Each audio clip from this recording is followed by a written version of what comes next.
말의 중요성, 세치혀가 얼마나 중요한지는 굳이 더 말할 필요가 없습니다. 하나님 말씀으로 세상을 창조하셨고 우리는 이 말들로 인해 평가받죠. 세상이 악해진다는 것도 말이 거칠어지는 시대입니다. 미움과 증오, 분노, 온갖 거짓의 말들이 횡행하는 때가 바로 마지막 때죠. 야고보서 3장 1절을 보면은요. 내 형제들아 너희는 선생된 우리가 더 큰 심판을 받을 줄 알고 선생이 많이 되지 말라. 우리가 다 실수가 많으니 만일 말에 실수가 없는 자라면 곧 온전한 사람이라. 능히 온몸도 굴레 씌우리라 라고 되어 있습니다. 말에 실수 없는 것이 온전한 사람이다. 그만큼 중요하다는 것이겠죠. 그런데 이 말에 대해서는 성경에 원칙이 있습니다. 긍정적으로 표현하고 부정적으로 표현하지 말라는 것이죠. 예레미야 1장 6, 8절을 보면 이런 말씀이 나옵니다. 예레미야에게 하나님의 말씀이 임했을 때 예레미야는 나는 슬프도소이다. 주 여호와여 나는 아이라 말할 줄 알지 못하나이다. 그랬더니 예레미야 1장 7절에서 여호와께서 내게 이르시되 너는 아이라 하지 말고 내가 너를 누구에게 보내든지 너는 가며 내가 무엇을 명하든지 너는 말할지니라 라고 하십니다. 어린아이라고 하지 마라. 네가 설령 어린아이라 할지라도 어린아이라고 얘기하지 마라. 8절입니다. 너는 그들을 인하여 두려워 말라. 내가 너와 함께하며 너를 구원하리라. 나 여호와의 말이니라 하시고 여호와께서 그 손을 내밀어 내 입에 대시며 내게 이르시되 보라 내가 내 말을 너의 입에 두었노라. 상황과 현실을 보며 불평하지 말라는 것이죠. 항상 감사하고 완전하신 하나님의 말씀을 읊조리라는 것입니다. 망한 상황이어도 망했다고는 말하지 마라. 죽을 병에 걸렸다고 죽는다고 말하지는 마라. 위선을 떨라는 게 아닙니다. 부정적인 말에는 부정적인 열매가 있기 때문에 그러므로 항상 감사하고 하나님께 그 고백을 올려드리며 부정한 우리의 입술을 정하게 하기 위해 완전하신 말씀을 계속 읊조려라. 내가 내 말을 너의 입에 두었노라. 이것은 우리의 입술에 그에 상응하는 영적인 것들이 모이기 때문일 것입니다. 영적으로 민감한 사람들은 어떤 면에서는 다 알고 있는 내용들입니다만은 부정적인 말을 하면 추하고 더럽고 악한 영적인 것들이 모일 수밖에 없죠. 시편 140편 3절에 뱀같이 그 혀를 날카롭게 하니 그 입술 아래에는 독사의 독이 있나이다. 뱀처럼 혀를 날카롭게 하면 그 입술 아래에는 독사의 독이라는 열매가 맺힌다는 것이죠. 잠언 16장 27절입니다. 불량한 자는 악을 꾀하나니 그 입술에는 맹렬한 불 같은 것이 있느니라. 영안이 열린 사람들이 보면 정말 독사의 독과 맹렬한 불이 보일지도 모릅니다. 부정적인 말에는 언제나 부정적인 결과가 먼저 영적인 것들로 모인다는 것이겠죠. 로마서 3장 13절입니다. 그들의 목구멍은 열린 무덤이요 그 혀로는 속임을 일삼며 그 입술에는 독사의 독이 있고 속임을 일삼는 자들, 열린 목구멍에서 거짓을 끝없이 말하는 자들은 입술에 독사의 독이 있다고 합니다. 예수님도 하신 얘기죠. 마태복음 15장 11절에 입에 들어가는 것이 사람을 더럽게 하는 것이 아니라 입에서 나오는 그것이 사람을 더럽게 하는 것이라.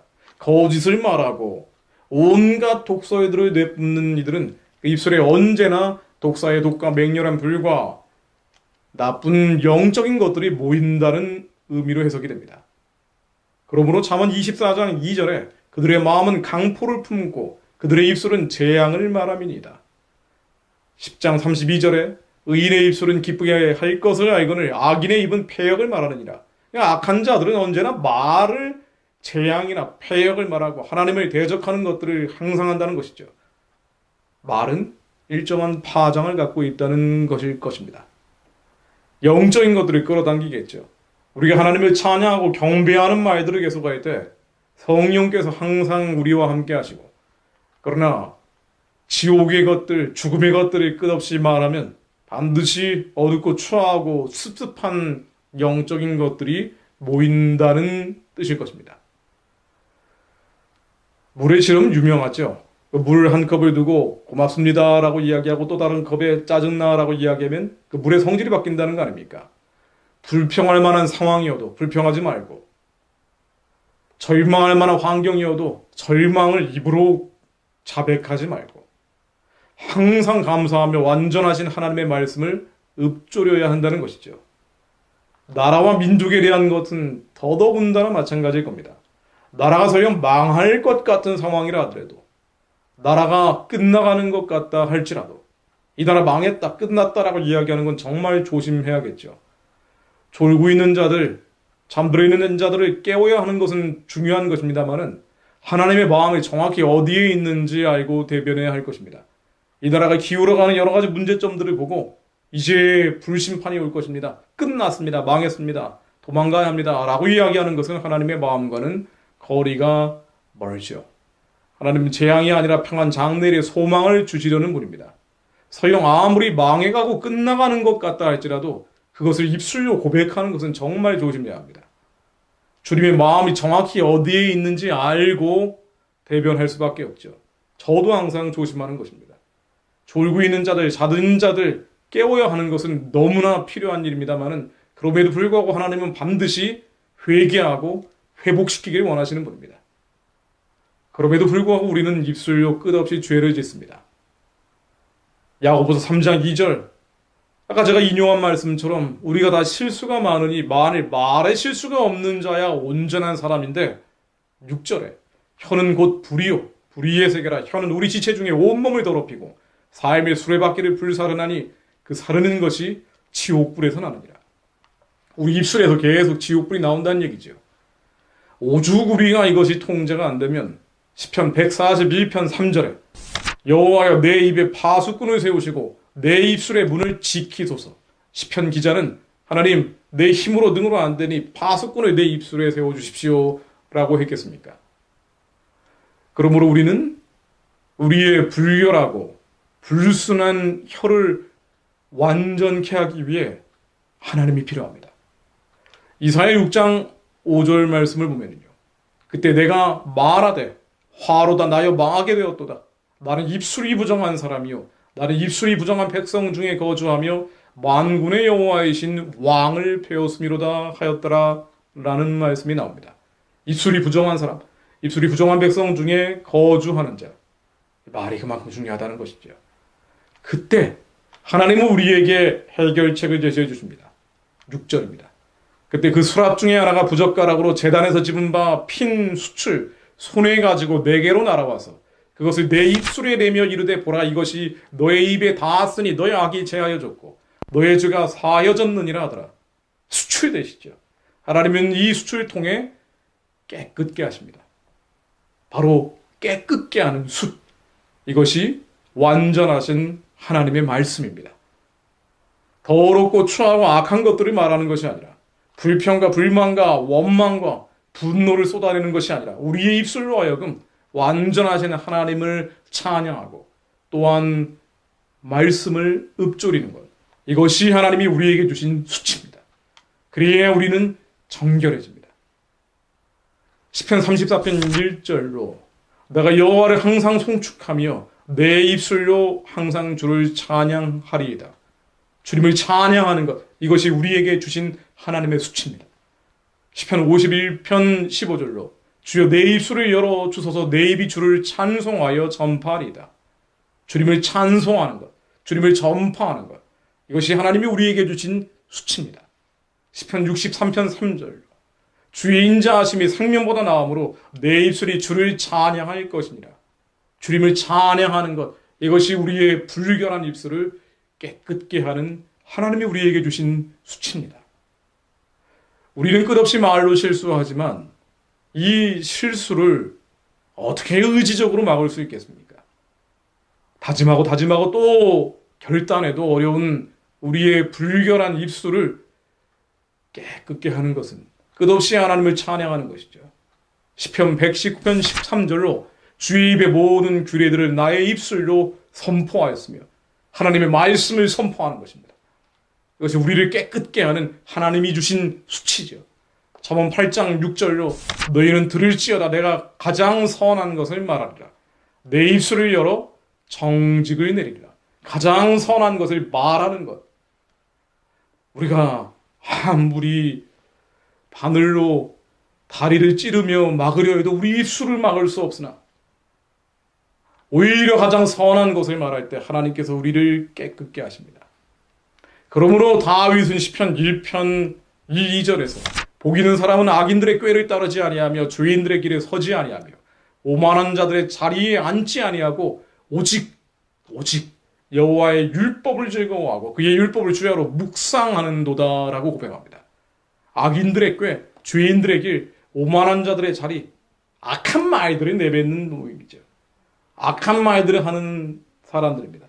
여기에 가지 않고 끝없이 주의 율법을 주야로 묵상합니다. 이 묵상은 하가죠. 그 원어는 조용히 눈으로 보는 것이 아니라 계속 입술로 읊조리는 것입니다. 이것을 번역하는 과정에서 묵상이라고 한 것이죠. 그래서 실제로 이스라엘 통곡의 벽 앞에 가보면 유대인들은 하가하죠. 계속 하나님의 말씀을 소리내어 읊조립니다. 다윗은 소리내어 하나님의 말씀을 읊조렸던 자입니다. 가장 완전하신 것, 선한 것을 말하는 것, 이 말을 통해 우리의 믿음이 생기죠.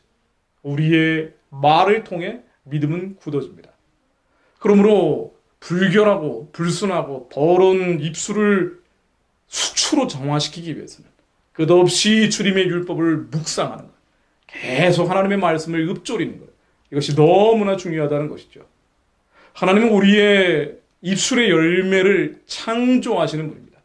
우리가 어떤 말들을 하느냐, 하나님의 완전하신 말씀을 읊조리느냐, 선하신 것을 말하느냐, 찬양하고 경배하느냐, 아니면은 미움과 증오와 분노의 독설들을 계속 쏟아냈는가, 여기에 따른 열매를 하나님은 만들어내시는 분입니다.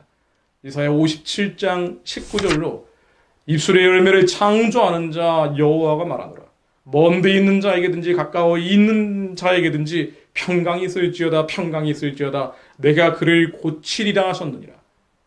우리가 선한 입술을 사용할 때 하나님께서는 선한 열매를 맺으시고요. 우리가 악한 입술을 사용할 때는 악한 열매를 또한 만들어 주십니다. 그러므로 이 땅이 새로워진다는 것은 선하신 말들을 계속 읊조리는 자들, 완전하신 하나님의 율법을 읊조리는 자들, 하나님을 찬양하고 경배하는 입술로 우리의 혀를 사용하는 이들이 늘어날 때 이 땅은 새로워질 것입니다.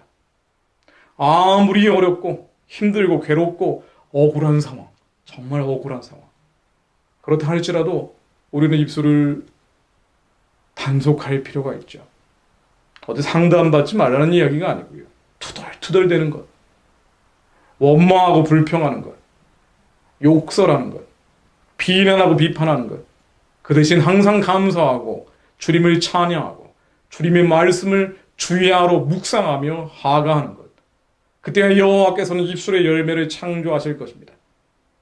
저 악당들은 어떻게 합니까? 우리의 돌을 던져야 하는데. 아니죠.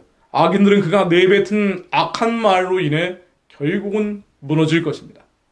악이 악인을 죽일 것이기 때문입니다.